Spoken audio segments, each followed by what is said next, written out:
Is the RRSP a scam? That's what a lot of people are saying after this daughter was hit with a $600,000 tax bill when both her parents died in the year. I'm a CPA and I'm going to correct a lot of beliefs people have about this article. So when you pass away, you're taxed on the full balance of your RRSP. That's unless you have a surviving spouse, then you can roll it over to them tax-free until they withdraw it.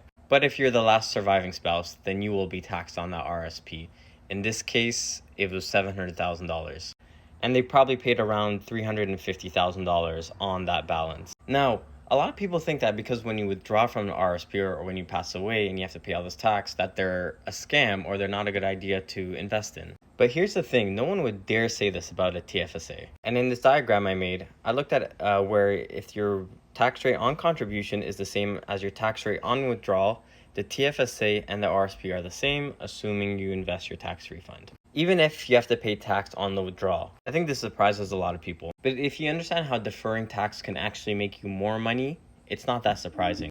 Here I look at two situations. One where someone is deferring tax every time the investment doubles, and one where they're being taxed each time, 25% in both cases. So this one, every time it doubles, there's no tax, but at the end, then they'll be taxed at 25%, and here they're getting, on the doubling, they're getting taxed at 25% right away, and there's no additional tax at the end. And as you can see, when they're deferring tax after 16xing the investment, they're left with about 31% more. Now, 16xing an investment is no small feat. It will probably take, 35 years. But I just really wanted to run the mechanics. Now, some people might argue like, okay, but what if your tax rate is higher when you withdraw or when you pass away and you're taxed on the full balance at once? Or that if you invest in an RSP, you're getting taxed on the full amount on withdrawal, whereas if you don't invest in one, then you get more tax advantage income like capital gains, dividends, things like that. And I think that's a fair point. In those situations, it really depends on the rate of return, the types of income, the frequency of your trading, and how much your tax rate increases from when you contribute to when you withdraw. So someone already actually did this analysis, and they said assume a 10% increase in the tax rate from contribution till withdrawal, and assume it's purely capital gains.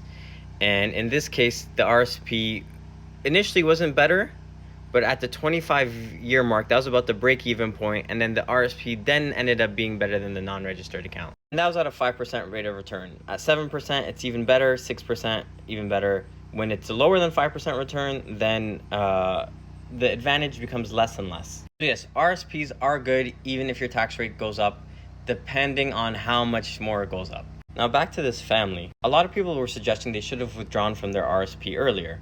And I have to warn these people about hindsight. You don't know these people were going to die at